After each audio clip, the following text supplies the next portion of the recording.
What's up, everybody? It's Punk Rock Talk. We've returned after a little bit of a hiatus this year. It's episode 45. Today, my guest from the UK, The Restarts. Guys, I can't tell you how excited I am about this episode.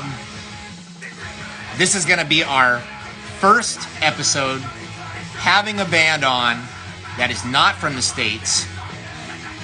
And I am so happy that it's The Restarts. These guys have a long history in the scene. If you've been in the scene for any amount of time, you know that. And I'm really looking forward to jumping into their history and everything that they got going on. Right now, you are listening to the song The 1% off of their newest record, Uprising, from 2019. It is on our Spotify playlist, Rebellion Noise 2023. If you are not following our Spotify playlist, you should do that. We're going to update it with new songs by the artists that we're interviewing here, new songs and old songs. And we keep it fresh for you guys. You might hear something on there that is an old favorite or something new that you haven't heard yet.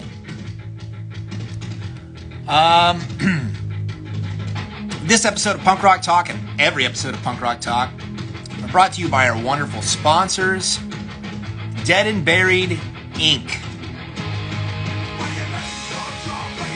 Right there. Are you in a band? Do you need merchandise? They are your source. Anything from t-shirts, patches, buttons, bandanas, stickers, posters, banners, whatever. They're your source, deadandburiedinc.com. That's I-N-C, not I-N-K. If you're looking for Havoc merch, that's where you're going to find it. Again, deadandburiedinc.com. This episode of Punk Rock Talk and every episode of Punk Rock Talk is also brought to you by our wonderful sponsor, Rebellion Noise Records. If you have not picked it up yet, it's still available. Punk Rock Attack Volume 1. And I also have the sounds of 40 Fest from this year's lineup still available. You can order them through our Instagram. If you go to the link in our bio, Rebellion Noise Records, it'll take you to our Square site where you can order it. You don't have to pay for anything but shipping. I also want to mention real quick, the Havoc was asked to be a part of the Punk's Giving Volume 2 2022 compilation. And of course we said yes. Very happy to be on this compilation. There are 30 bands on it. And we are so grateful that they listed us as number 1 opening track to this with our song Who's to Blame off of our new record, Our Rebellion Continues. Have you heard it yet? It's available on all streaming platforms and coming very soon.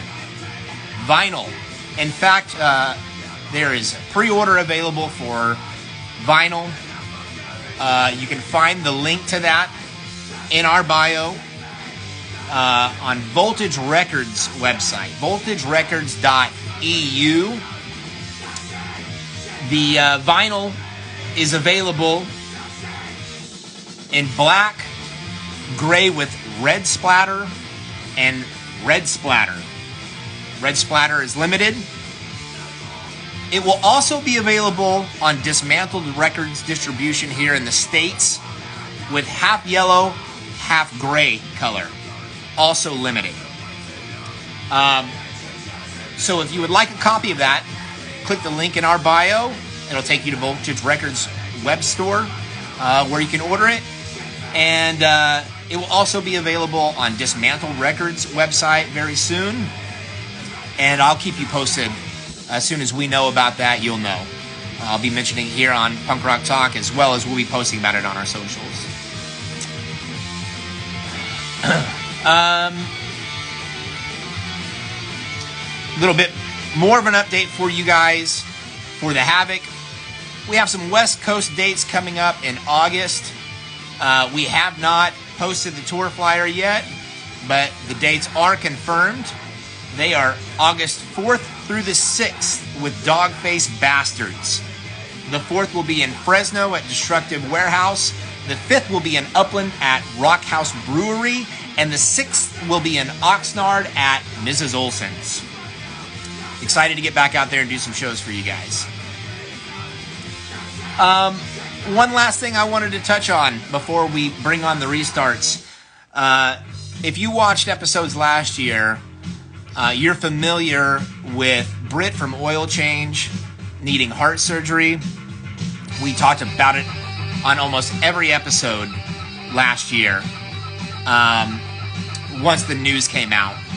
And I'm happy to say that she had the surgery, and once they got in there, they realized that it was a little more extensive than they had thought.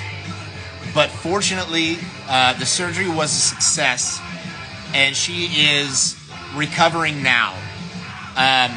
So I just want to say thank you to everybody that has been supportive to Britt and Oil Change during this time.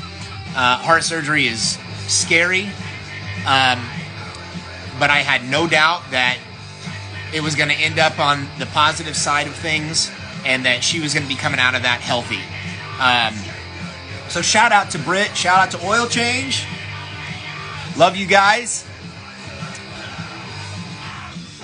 All right. I think it's about time we go ahead and get our guests on here.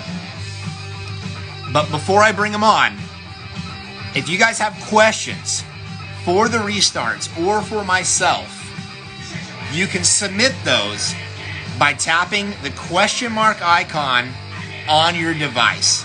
You should see it there in the bottom right-hand corner. Don't put it in the comments section. It's more than likely I'm going to miss it if you put it there. The right place to put it is in that section where there's the question mark icon. So yeah, questions for myself or the restarts. Put them there. We'll get to it later in the episode. I'm going to do something a little bit different this time than I did last time. Once we start this interview, I'm actually going to switch over to an AirPod. And I hope that's going to improve the sound for me and for everyone else. But if there's any issues with it, I'll catch on to it. And if you guys are noticing anything, just put it in the comments section. And hopefully everything will be okay. All right. Let me go ahead and switch to that.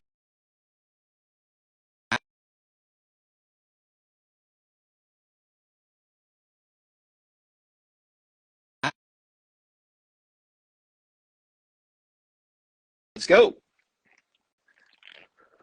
All right, just waiting for them to join. Hope you guys are having a great Sunday. Here we go. Hey, how's it going? What's up, guys? Hey, how's it going, Jason? Can you hear me okay? Yeah, all good. Awesome. I was telling the audience that I wanted to try something different this time as opposed to last year. I was doing everything just from the audio from my device, but this time I'm going to try doing it with an AirPod. I can hear you guys clearly. I hope that everybody out there can hear everything clearly. If you guys can, leave a comment. If you can't, leave a comment. That way we can adjust accordingly. Welcome to Punk Rock Talk, guys. The first episode of this year, and I could not be more excited to be starting it off with you guys. We're restarting Punk Rock Talk with the restarts. Hell yeah. Thanks for having me. Before we jump into any questions, could you please introduce yourselves to the audience, let them know what your name is and what you do in the band? My name's Kieran. I play bass and do vocals. Yeah, my name's Robin. I play guitar and do vocals as well. Awesome. Well, welcome to Punk Rock Talk, guys. You have a long history of not just being a band, but being in the scene. And I love to start off each episode kind of doing a deep dive into, what got you guys into the scene when you were kids. For most of us, we found our way here when we were teenagers. Something kind of drew us in, and now we've become lifers. Could you each tell me your personal experience? What got you involved? Yeah, it's kind of like when I was younger, first I started listening to my dad's records and stuff. It's the music initially, not that my dad was a punk rocker, but like 60s stuff. And then you start developing your own kind of taste in music. And I grew up in one of the smallest villages in the Netherlands, so there wasn't a record shop for the next, how many miles out of town. Like you had to take a train for half an hour to get to the nearest, any record shop. And I met the mates I had there, they were all into kind of alternative music as well. There was kind of a bit of metal, a bit of Metallica, a bit of Nirvana at the time as well, I think. Do you say what town that was? Spike, yeah. It's 500 inhabitants, no shops, it's famous for the apples and the sheep. Well, famous for the sheep, but I don't know. So we're talking early 90s. Yeah, I got really into when I discovered the kind of UK E2 punk and stuff. It was 97, I think, and I was 17, I think, at the time. Yeah, and it was I was the only punk rocker in the village. I think it was also kind of I didn't really feel like I fitted in anywhere else. I was the only, one of two mixed race kids in an all white little village in Holland, and I didn't have any friends in that village. I went to the school in the next village where I had loads of friends there. But I'm happy I did, because otherwise I might have turned out not a punk rocker. We'd growing apples now, probably. Nothing wrong with apples. How about them apples? Exactly. Apples and oranges. And what was it about the guitar that made you decide to approach that? That started my dad's side of the family. My dad's from Indonesia, and during the Second World War, Indonesia was mostly Dutch colonies and stuff, and they lost most of those colonies to the Japanese. And my granddad and the whole family got taken to Holland. With the problem is that they got sent back. But in Holland, they started playing in loads of bands with the other people that came from the same area and stuff. So my uncle and my dad. I don't know how many uncles I've got, actually. I've got quite a few uncles, but most of them play guitar. And then at some point, I don't know how old it was, maybe 11 or 12 or something, I got an acoustic guitar. I don't like acoustic guitars at all now, so this is people but the first guitar I had was an acoustic guitar. So show your tattoo. Oh yeah, fuck the anti-acoustic. Where is it? You see that? Yeah. It's smashed. That was actually the Sick on the Boss label, I think. Very cool. Yeah. He doesn't like that I play ukulele sometimes.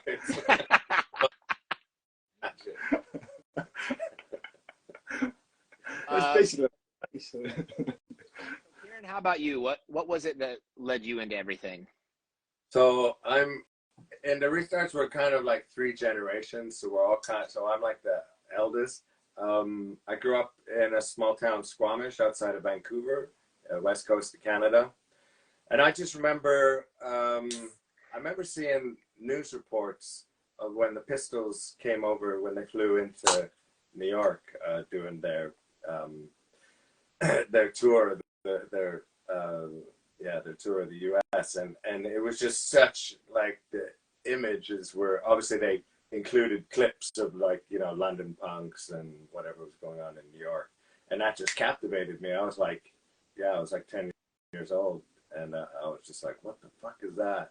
And then a few years went by, and then we kind of discovered a lot of UK bands and local bands like DOA were kind of making news reports, so we were seeing them in the newspapers and stuff, like local punks put on blah blah blah.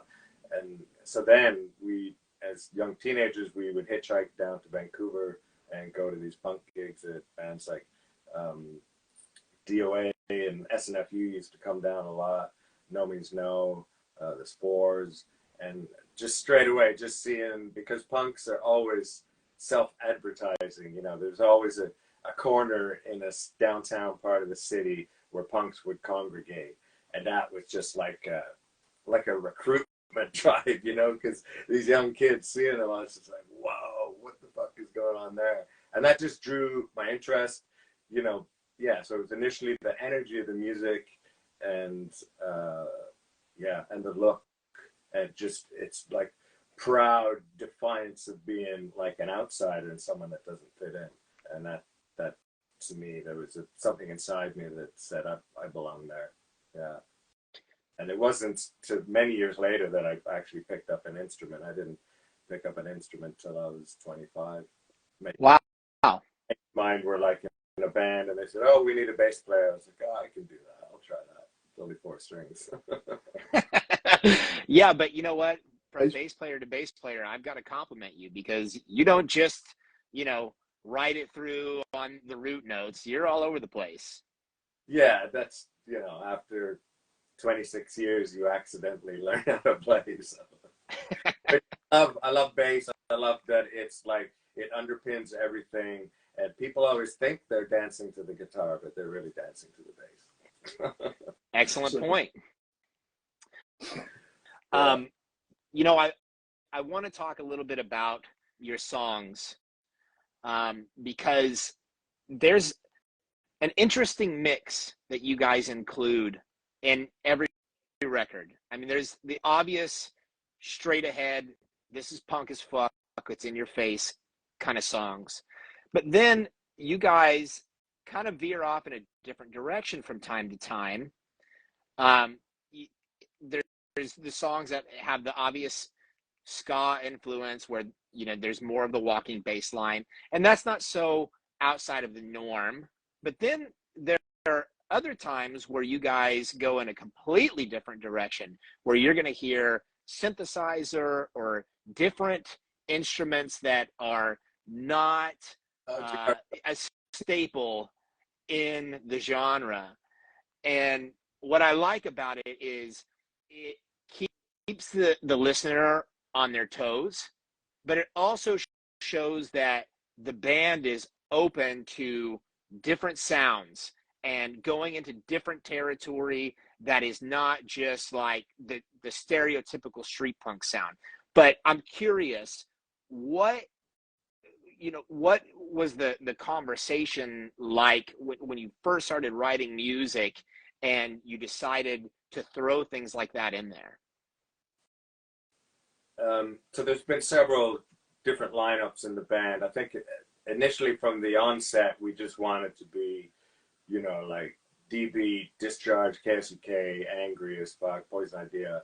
And then the drummer at the time, Darrow, said, "Oh, let's do a cover of the Pioneers, Time So Hard." And so we did that on an early album, and we kind of clumsily, tried to play a ska song. And then we found when we played that live, it just pulled loads of people onto the dance floor that wouldn't normally dance, like lots of women. It created like, I don't want to use the word safe space, but it was a more friendly kind of where people just kind of skanked, doing pogo and up and down. And we thought, oh, wow, that's interesting. And then, bands like Choking Victim and stuff were kind of, the ska was getting big, and like angry ska. And so we then incorporated, doing a song that kind of has like a punk verse and then a ska chorus, and just mixing that up. Because I think when you when you play like a ska beat, it's on the offbeat, it's easier to dance to. So people are more inclined to, so we kind of lure them onto the dance floor and then hit them with like a really fast thrash song. And it's, yeah, it's a good thing. I think it's cool, man, because, it's like you guys are kind of letting your hair down and be like, hey, we take this shit seriously, but but not so seriously that we can't have some fun. And I think that allows the audience to do just like you said. It's like, okay, this is more of a fun environment now, and like we can just relax a little bit and enjoy this. But then you come right back with something harder, like, hey, we're not here to fuck around either. And I think it's great that you guys aren't just like one dimensional in that regard. I think it's probably also got to do with like all three of us write our own songs. Sometimes we write songs kind of together, but like there's like three different, like slightly different influences of slightly different. There's so many sub kind of versions of versions, like sub genres of punk, I guess. Yeah. And that makes the set list a bit more interesting as well, I think. And like you said, you haven't started playing bass till you're 26. I think I'd never played a ska riff until I was 26. You can hear that on the Outsider album, like. But yeah, I hang on a bit. I think a little bit over the years, like. Yeah, I think offering like an open, anybody can contribute in the band. We've always had that. We had kind of all three of us sang in the beginning, and then some drummers didn't sing, but Jeremy now, our current drummer, he does backing vocals and stuff, so it enhances it. But everyone has the ability to contribute or write a song, sing a song, and as I said, we're kind of like, I'm in my 50s, Robin's in his 40s, Jeremy's in his early 30s, so we kind of also have that generational thing. So Jeremy's kind of more in touch with some younger bands that I might not have heard of, or so it just widens the scope, and then we just draw influences, and yeah, works well. It is interesting that we're kind of getting into this era of punk rock now, like that is so multi-generational, and you can really hear it in the bands. Like a lot of the newer, younger bands here in the States that are influenced by what I always refer to as like kind of the golden era of street punk in the late 90s and early 2000s. Like you can tell that they're influenced by that sound, but they don't sound like they're from that era. There's something about it that is unique to now. Yeah. And having these different perspectives that are young and fresh, but at the same time, they're tackling a lot of the topics that have always been tackled in punk rock. It's kind of astounding to me that a lot of those issues we haven't really made a lot of progress on, while others we have. And so I'm curious for you guys, what are some of the topics that are still just as important to you today as they were when you started? No, that's going to be a long answer. That's okay. But, no, I like how you framed that. Yeah, I mean, a lot of the bands we're still singing against war. We're still singing against racism, and not just ourselves, but the whole movement, sexism, homophobia, apartheid systems. It's like, whoa, I almost feel in some ways that the political situation has gotten worse. I remember back in the old days, it was like the worst thing that could happen would be like some Nazi skinheads would come to a show and smash it up, and you'd have to like deal with that. But now it's like everything is so split, and there's all these kind of this misinformation about freedom of speech and don't punch a Nazi and all this stuff, and it's like there's so much misinformation now, especially online, that it's so confusing for a lot of people to kind of water down an issue and say, oh, that's not really racist, or that's not really homophobic. And it's like, no, dude, if someone is in the room that identifies as that and you're making them feel like a piece of shit, then it's fucked up, So it's dealing with all these kind of nuanced politics that aren't just in your face. It's not just like straight Nazis. I mean, there are, but now there's people who are kind of pushing a bit of a right-wing agenda, and there's a real backlash against anything that's left-wing. And for me, like growing up in punk rock, listening to DOA and Crass and Conflict and Rudimentary Peni and all these bands that were anti-war, you know, feminist, pro-feminist, all this stuff, even, you know, before the kind of homophobia became like an issue that people were going to tackle, it was, everything was very much left of center. And now it seems to be, there's this whole middle ground, and people are questioning what, you know, what is left wing, and oh, they're just woke. It's like, no, we're not. I've always been anti-racist, and it will always push that agenda. I think it might also have to do with the generational thing, that like some people get more like right wing when they grow older, and some people don't. They stick with the principles, and I don't even know if people consciously do that by themselves or not, but I think that has something to do with it as well. But what I like about the younger scene is that they seem to like sometimes be really clear about these things, and it's like, I don't know, it seems like the, you know, it's not like they're replacing the older scene that was there already, but it seems like maybe the scene that was there before already is feeling kind of like, hold on a minute, like we didn't tackle these issues when we were in, you know, and they feel like kind of like, oh, we did something wrong, or like this. That seems to be like a kind of like, it's not, you know, mixed together properly yet. It will be at some point, I think, but yeah, life is a learning curve, and people should, yeah. I mean, people should do what they want, but like. Someone just posted there about transphobia is a new issue, and I totally believe that as a queer punk, you know, the issues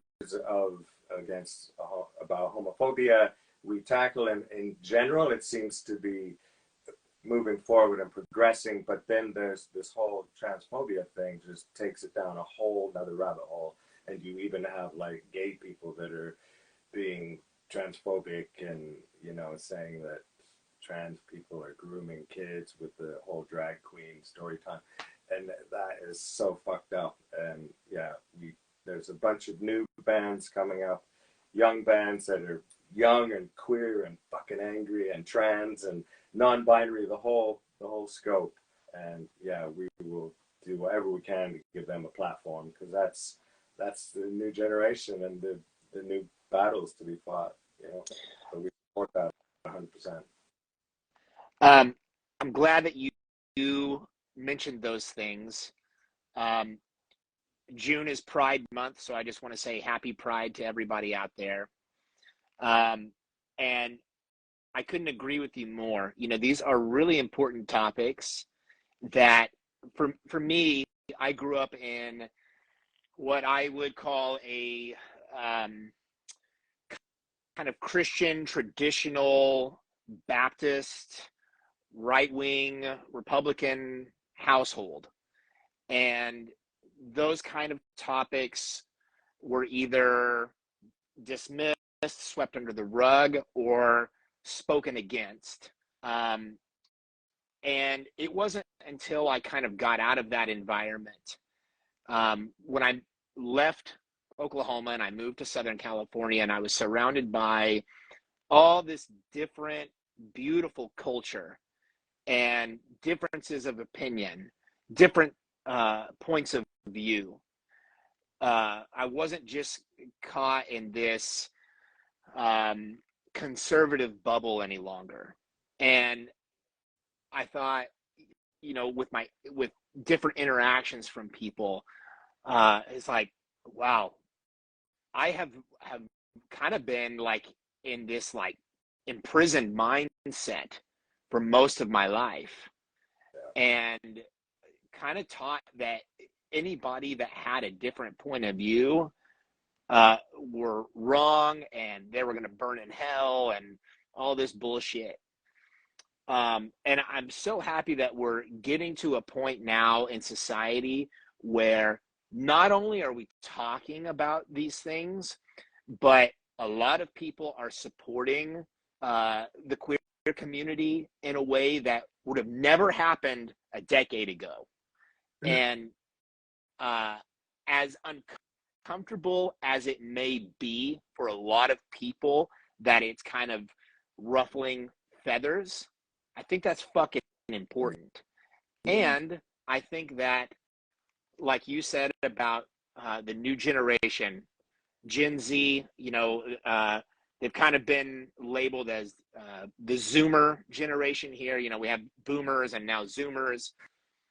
I appreciate Zoomers because they're growing up with this perspective that is pushing against everything that I was raised with. They're seeing it as, they're seeing all the flaws in that. And they're being like, hey, fuck this.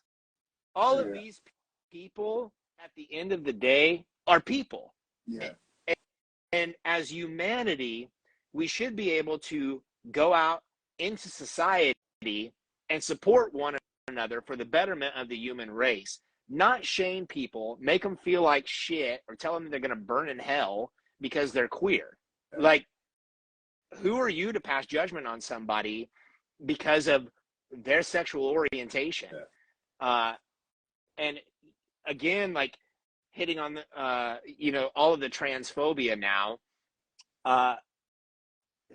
these people are people. Their feelings matter. And how they identify matters.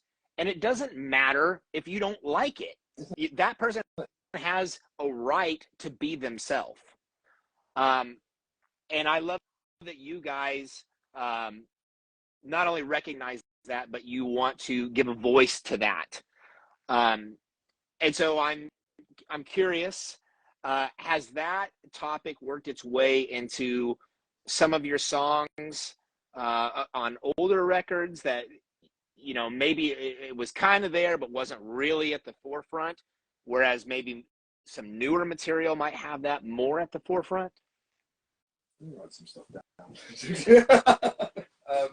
I mean, we had like an old song, XP28, which is kind of from my personal standpoint, after coming out in the punk scene, and you know, they were feverishly trying to find the gay gene. You know, they wanted to find like what makes people gay. And you know, for years, gay people have just been saying we're born this way.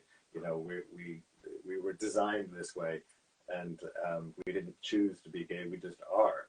And so I found this futile search for the gay gene, so they can isolate the gene. And then what would you do if you found it? You know, it would go into some dystopian, futuristic sci-fi thing where they would then, you know, they could screen embryos to see if it had that gene, and then they could terminate it. And, you know, so it was a bit like, fuck you, I'm proud of who I am, and like, stop trying to find a gay gene. You just need to listen to people who are queer and can say, this is, you know, who we are, and we have human rights, and you know, fuck you if you have a different opinion about that. But on the last album, we had a song. So for me, it's just trying to understand homophobia and where it comes from, because it's,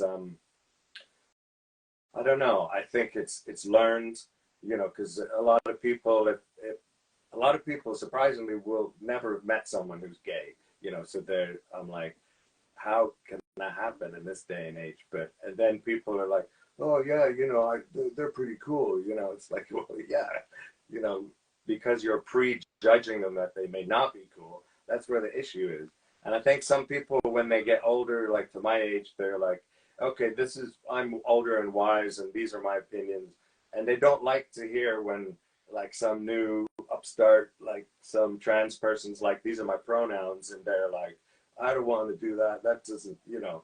It's like, actually, yeah, you need to learn. So learning goes both ways. We learn from our elders, but we learn from the new generation and the younger people, you know. So it's a two-way street, and I think you just always got to keep your mind open and just kind of look to learn, you know. That's how I see it. I think that is kind of, you know, the idea behind the punk movement in general, having an open mind and being an individual and embracing that individuality and not being afraid to be who you are. And I think that if we can show the queer community that this is a place where they can come and not be judged and that they can be embraced and supported, bring it on. The more the merrier. And the more bands that kind of get together and choose that platform, the better it is. And if they're included in bills, it makes it more diverse, you know, to have different bands, different genres, and from all walks of life. Because, you know, punk, as amazing as it is, has a lot of flaws and stuff that it needs to account for. Because at some point I went from seeing punks as these outcasts and outsiders, and then at some point they kind of turned into the bullies, you know, like, so Yeah. a lot of films that came out in the 80s, like the Quincy episode and Chips, I remember when those came out, it was like, whoa, but it was so fucking ridiculous. And then you started hearing about, yeah, the punks were now like the bullies in the school or whatever, because they're wearing black studded leather, they're all kind of testosterone pumped and stuff. So that to me, I have an awkward relationship. So I love the energy and the power and the anger of punk, but sometimes if it gets too kind of fucking tough guy orientated, it just kills energy. And that excludes loads of people, like not only like women or people that are smaller and can't like hold their own in a mosh pit with guys that are 6'4" and fucking at the gym all week. That to me is not, I don't know. I don't go to the gym out of principle. Personally,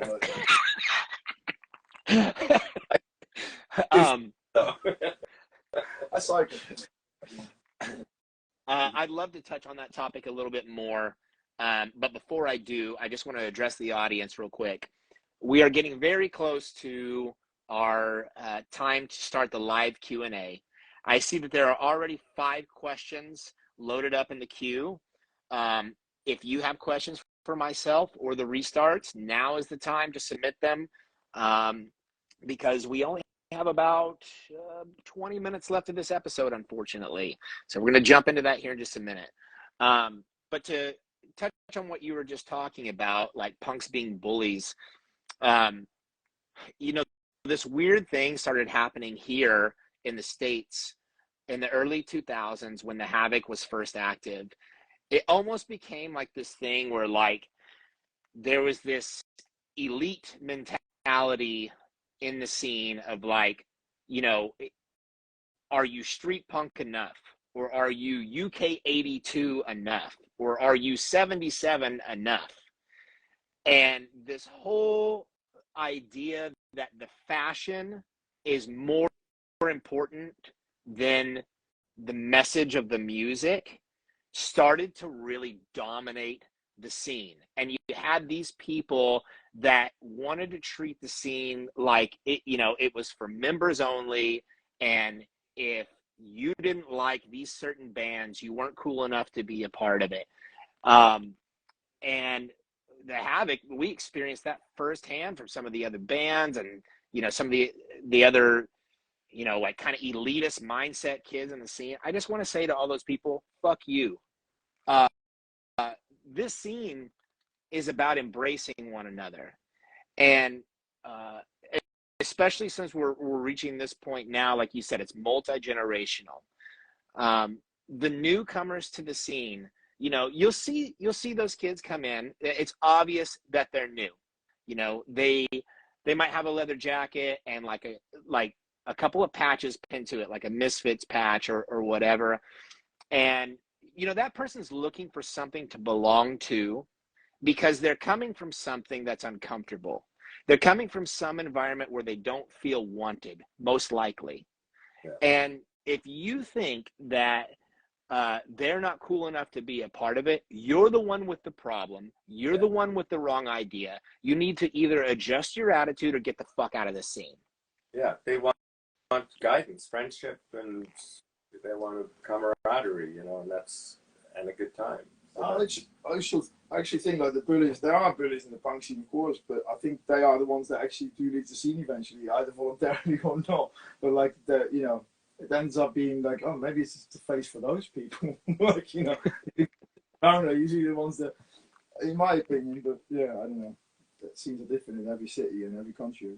But you get certain personality types that burn bridges, you know, because they are a damaged person, or they've had some abusive environment they've come from. So I mean, don't get me wrong. I know, like in the punk scene, there's all manner of people, and some people are lashing out at the wrong thing because they've been steered the wrong way, and that's why you hear all these stories about these, you know, all the Nazi skinhead movements were all kind of like overlooked or presided over by some older intellectual guy who had like an agenda of, like, you know, pushing the white power stuff. So I mean, people who are kind of a bit vulnerable, damaged, or can be led easily. So I mean, as older punks and stuff, we just have to, you know, welcome people and, you know, show them the ropes if that's what they want to learn, and just bring them in as part of the family. And living in a city like London, it's such a diverse city with people from all over the world, you know, and it's just amazing to meet people from all these different countries, and what's it like in your country, you know, and just sharing that knowledge and growing with it. And at the same time, like over like the last few years, like especially during lockdown, there's so many fucking bands that started, like so many new young bands, and they actually like fucking sometimes it feels like they're rebelling against the old guys. Like the old guard is maybe the wrong word, but like, and that's good. Well, if they've been dissed by the old guard, then fuck that old guard. Yeah, you know? but that's usually the old guard that turns conservative, maybe, or like, I don't know. It's like that's a natural thing to do, I think. But I think it's a healthy thing as well, because you either learn from it or you you end up leaving the scene. You know? I mean, I had this. All right. Okay, go ahead. Sorry, I didn't mean to interrupt you.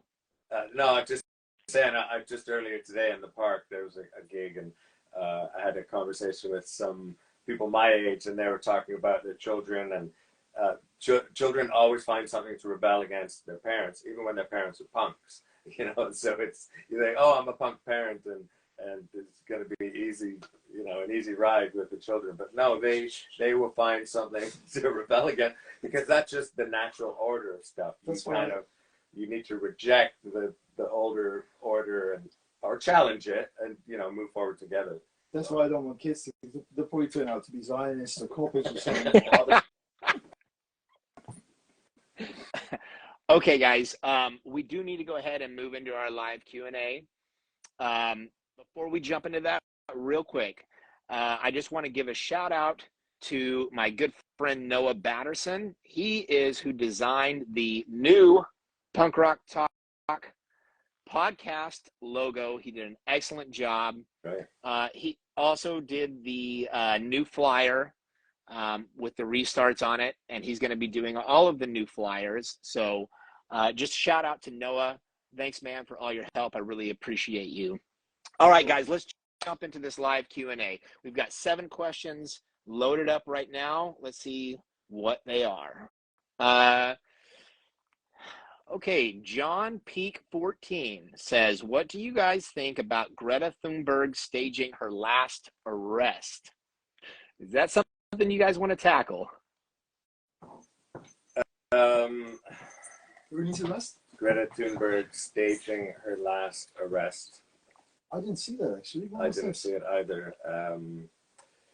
But yeah, I mean, I wish I could ask a question back to John Peak, because I haven't seen her staging her last arrest. Where was it? Germany? Or that's the last thing I've seen. The anti-mine that they're going to open again. I know there's a big movement against her, that she's like a talking head. She's a mouthpiece for like people that are pushing an agenda. And we initially supported her. I mean, I still do support fighting against the climate crisis, and just that statement she made, and we incorporated it into a song that we have on our last album, Panic. And to me, it just kind of summarized, like, I don't know, 30 years of listening to punk rock, anti-war stuff, like Save the Planet, bands like Oi Polloi, always, you know, towing that line, and fighting back to save our planet. So for me, her simple few words coming from a young person, which chimes into what we were just talking about, is like, I support her wholeheartedly. And obviously she's now ventured into a life of kind of, you know, being in this media circus and I haven't seen the latest thing of her being arrested or staging it, so I don't want to talk. I can't comment on that personally. Okay, I did see John Peak 14 comment. He said, please look into it. Thanks for the question, John, but we're going to go ahead and move on. Always keep an open mind. Okay, Pennies from Heaven said, what influenced you guys to make the Mobocracy split with NDC? I think I've known Dave for a while. Like I used to live in Toronto, and MDC would come up and just do all this amazing stuff, like the Anarchist Fest there, and like support all these kind of queer groups, and just over the years kept running into them, and then ultimately we started the Restarts, and then I think we ran into them again, and he was like, let's do a tour or let's do an album, which I was like, oh my God, I'm not worthy. And so we just did an album together and did a tour, and it was amazing. They're just a really comfortable band to tour with, because we're just, they're just so chilled and great politics and fun. So that's our thing. Our objective is we need to talk about heavy issues, but also have fun, because, at the end of the day, at a gig, it's a Saturday night, people have been working all week and they just want to have a good time. So we don't want to be overly doom laden. So we try and balance it. It's like balancing your life. You want to have fun, but not be a dick at the same time. Yeah, that's always amazing when you see lifelong friends. They're funny guys, man. Definitely. It's right on. They have the same opinions about, or basically the same opinions about stuff as well, because that could go horribly wrong if you don't know a band that well before. But yeah, that was cool. All right, moving on. Thanks for the question, Pennies from Heaven. Our good friend, Nasty Stitches, says, any plans to tour the U.S.? It's always on the cards. So since the whole pandemic, we had like a bunch of injuries, which laid us back like another year. And then we're just trying to deal with some personal issues, and hopefully 2024 we can come out. We'd love to play punk rock bowling and just tour the States. We love it there and we miss it. It's been a long time, so we are working on it. So hang in there. We have a lot of good mates in the States. So I don't particularly like. I hope that doesn't come as I don't particularly like the UK either, but like I don't particularly like the States as a country or a group of countries. But I have all of us have very close friends in the States, and yeah, we miss them as well. Like a lot of people haven't seen friends for ages in the States. I keep spilling cider, sorry. I'm running out of cider. I think you're talking about the politics of the. Yeah, exactly. Like, we had, I think, half the tour confirmed. When we did the last tour before lockdown was like promoting the new album Uprising in Europe, and the first thing we were going to do when we go back to the UK is like finalize the States tour. But then 3 years all of a sudden disappeared. So yeah, we're going to work on that again. But that's like Kieran said, there's other stuff that came in between that I fucking talk about on camera. I can probably, but that was interesting. Well, hopefully it works out, because we'd love to have you guys back over here. Yeah. I could do a live stream from prison, maybe. Shout out to the Rotten Stitches too. Love those guys. Nice. Okay. Next question comes from Marcorps. He says, "What's up, guys? Do y'all believe in aliens?"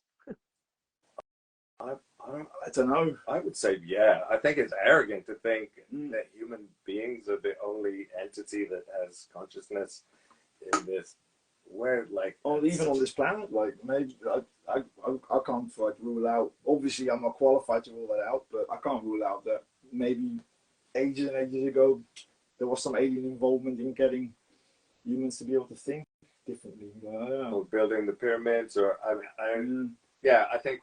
I personally have a belief that there's something more outside of this existence on planet Earth, and for sure, aliens all the way. you know, there's so much evidence, you know, from people that have had firsthand experience, and like, to me, it just kind of seems ridiculous to think that all of those people could be lying. Like, they have a story for a reason. And I don't know, man. It's interesting. There's a lot of stuff that's kind of come out lately too, of like government documents and whatnot that have been declassified, that essentially confirm that there have been UFOs, whatever they might be or wherever they're from is still unknown. But I mean, the existence is there. Yeah, I'm kind of. That's why I'm kind of. For me, it's like I don't feel qualified enough to be able to say that, and I think sometimes people kind of feel like they need that certainty. Like, no, there's definitely not.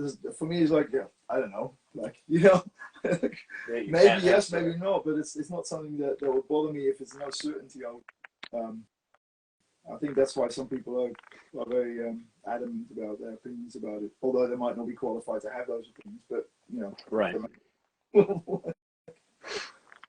Okay, next question comes from, I'm not exactly sure how this name is supposed to be pronounced, but I'm going to say it's Tumayrges, Tumayrgs. They ask, I watched you guys some years ago in Istanbul, Turkey. Any memories from that gig? Oh, loved it. The gigs in Istanbul were just amazing. There's such a vibrant energy there, and we have some good lifelong friends there. And so as a band, you know, we tour Europe and North America, but we want to go further afield, because for me, like, traveling is about learning about different cultures, and to know that there's punk rockers in a city of Istanbul, such a city so rich in history. We're there like straight away, and it was incredible, because it's a real mix of, you know, like Islam and Christianity, and it's just got so much to offer, that city. It's kind of like right on the border between Europe and, like, I mean, maybe not according to. I even went to a gay club there, and it had like the Saturday Night Fever dance floor with the different colored squares. Fucking awesome. That is rad. I think we played it twice, right? I remember the second time we played it, the customs officer at fucking Istanbul airport, like, checked my passport, and his phone went off, and it was a theme tune of Narcos on his, and he was the custom officer at Istanbul airport. Please help me find some drugs.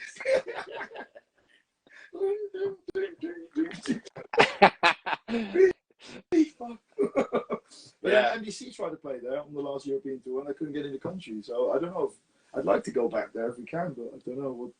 Yeah, we don't. And again, with Turkey, we don't like the governments, but we love the people, and it's got rich history and anarchism and protest culture, and the food is amazing. As vegans, we love hummus and all. Yeah. Teşekkürler. Just thank you in Turkish. That's the word I remember. But I don't think I would like any government of any country, to be honest. No. Unless we get elected, but you know, that's We'd be corrupted. Probably, yeah. We become Tories and capitalists. All right. The next one actually isn't a question. It's more of a statement, but I'm going to follow it up with a question. It comes from our friend Oney Fuck Guy. He says, please come back to Jakarta. Cheers. I am so intrigued by the scene in Indonesia, because everything that I see on social media, it's like when you talk about punk rock being a lifestyle, those motherfuckers mean it. And the scene looks insane there. Please tell me about your experience. I'd love to hear it. It was like, for me, I think for all of us, it was like the best tour we've ever done. You know, just again being immersed in a culture so different to what we're used to, doing gigs literally in the jungle, and just I don't know. There's something really beautiful about Indonesians. they have the same problems as us: shitty government and oppressive religion, and they find their way to, you know. So we all punk rockers all around the world, we tackle these same issues, and they have to translate it to make it work in their country. And I just love seeing that and comparing and contrasting notes. And again, yeah, it was just beautiful climate. And we did like a total DIY tour. We were getting buses, and we had our good friend Kunks. He was our guide. Complete. Yeah. And it started with a Libertad Fest, which is on this tiny little island. You can walk across it in 5 minutes. Poison. What was it called? Poison. Something. It was called Sumac Down, but they call it like Smackdown. Poison Island. Poison Island. And oh my God, we played it with NBC. It was just crystal clear blue water, white sand, and punk rockers in an army tent with a stage, and everyone was just going crazy. And just they love the cultural exchange, and they do like a punk rock beer Olympics with silly games. We have to down a beer and run and do some push-ups and turn on your head and down a shot. But every gig we played, like from the first band onwards, like people were really, really into it. Like, yeah, you just do a sound check and they start moshing. Yeah, like, yeah, like, and they have Gato Gato for the Indonesian bugs I'm watching. Gato Gato Gato go. My favorite food. But in answer to only fuck guy, yes, we want to come back, and it's on the cards, and yeah, we just need to get through some personal stuff, and yeah, we're definitely going to come back. Yeah. Very cool. Last question has actually already been answered, but I'm going to go ahead and just put it up on the screen to shout out this person. Shadowcat666 says, when do the restarts? Plan to tour North America. Also, just got Outsider on vinyl. Love y'all. So shout out to Shadowcat. As they said earlier, they're hoping to come back as soon as they can. It's just all circumstantial. All right. That's going to conclude the live Q&A. Thank you, everybody, for submitting your questions. Really appreciate it. And we're winding down this episode now. Do you guys have anybody that you would like to give a shout out to before we wrap it up here? Julian? Free Julian Assange. Like, yeah, also like a few bands that we played with recently. I think are brilliant. Like fucking Angry from Germany, from Bonn. I think they're from. The people should check them out. They're fucking amazing. And Nexo from Copenhagen. Yeah, they're from Copenhagen, Denmark. Like, yeah, Nexo. No, yeah. The That's thing through the slash through the hole. Yeah, and that, like, those new young bands I was talking about. There's one from just outside London. They're called Caution Elderly People. They're amazing. They got so much energy and anger. It's beautiful. And then a big shout out to MDC, Nacho, Corrupted Youth, all our contacts, Ron from Crawl Space Booking, and all the people that have helped us out over the years. And we will do our best to get back as soon as possible. And also to Lucho and Sina Al Mundo, because they're probably watching as well. Like, they're fucking brilliant doing those few gigs in the UK with them. Yeah, Colombian mates and Agrotoxico in Brazil, and basically all the punks around the world. You know, keep doing a good thing. And my mum as well. And my mum too. And Havoc punks. Yeah, of course, man. Cheers to you guys. Thank you so much for being a part of this. It's been a lot of fun. I do have one last question for you before we announce who the next guest will be here on Punk Rock Talk. We talked a lot about lockdown and, you know, how that just, you know, it stopped everyone's plans. But I'm curious about more new music. The last record came out in 2019. So basically, you know, the pandemic was just kind of getting rolling at that time. But did that give you guys the opportunity to start working on more new material? Are there plans for another new record? What's in the works there? We kind of had a disconnect. So Robin and Jeremy live together in Tottenham, and I'm in Hackney, and we, yeah, you know, like everybody, we're isolated, and we kind of broke off into different musical projects. So I teamed up with my husband and we started doing music in our underpants. There's like a cheesy synth acoustic punk covers band. And you started a project with people overseas, right? Yeah, like the first lockdown, I was just playing guitar like 5 days a week, and yeah, there was loads of other friends, you know, musicians you get to know, and over the years of touring and stuff. So you can never really be in a band with those because they're in different cities and different countries. But we kind of started the Wuhan Bats, and it was just like just to cover versions of songs we like, and someone proposes some song, and we learn it all and record it all at home and mix it, and it was it's kind of a fun project to keep busy with. Playing online is not a technology that works, you know. So obviously these projects that you were doing, so it's pre-recording, obviously start with the drums or whatever, click track, and then you can make it, and it still is a connection. But you know, with the lag time, with buffering and that, you can't actually play live through the internet. No, we were hoping we could do maybe a song like live once with all this, try to get all these people together in one country. Is like, and it was kind of weird because it was kind of weird getting back into live music and playing live gigs after lockdown as well.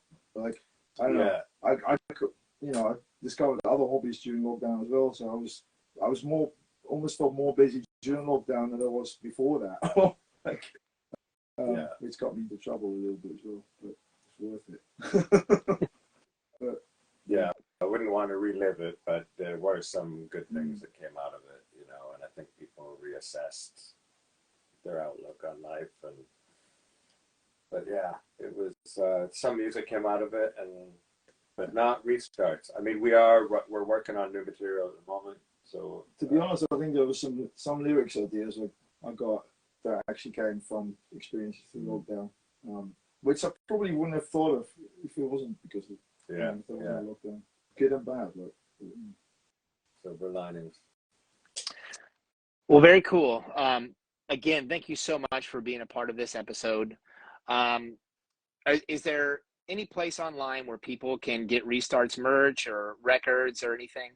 So with the whole shitty overseas postage, if you want Restarts records, go to Pirate Press Records in the United States, because for me to send you a vinyl, it's more expensive than the actual vinyl.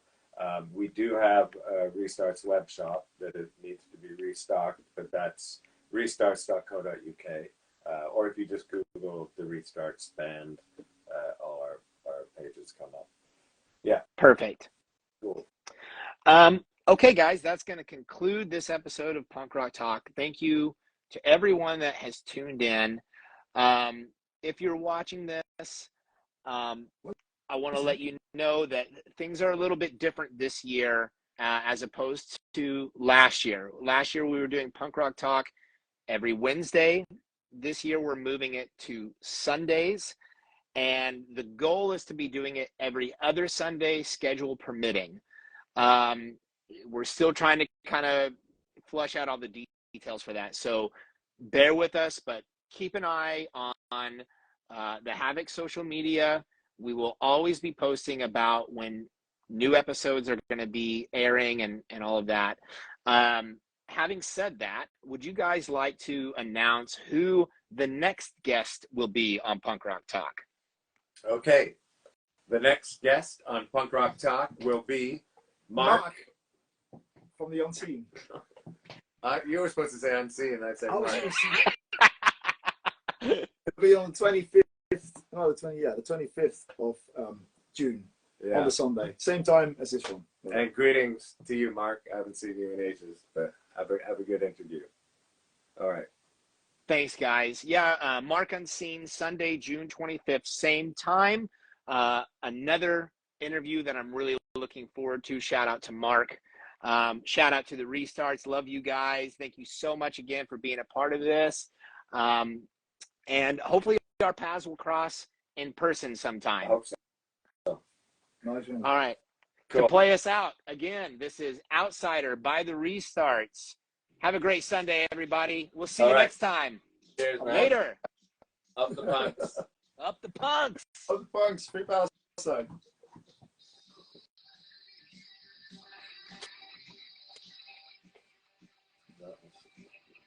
think you're going for piss. Brazil, punk rock. Yay! Audio social. Oh, is the outro.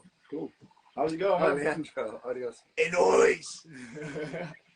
Are we still live, actually? What says live? I guess so.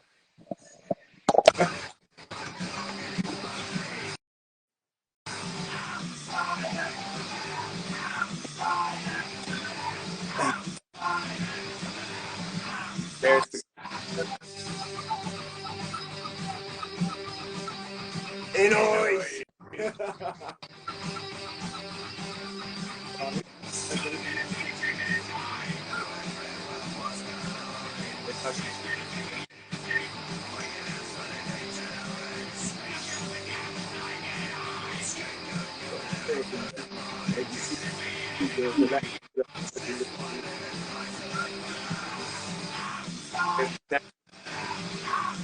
Cheers.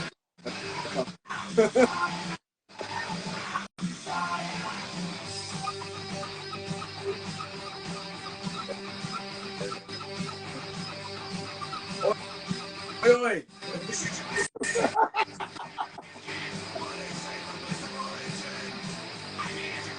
you're like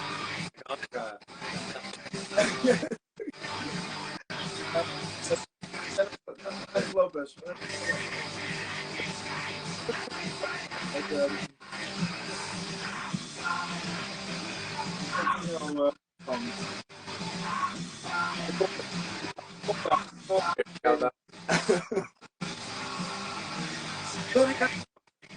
Conga.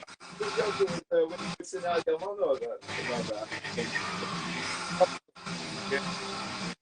friend.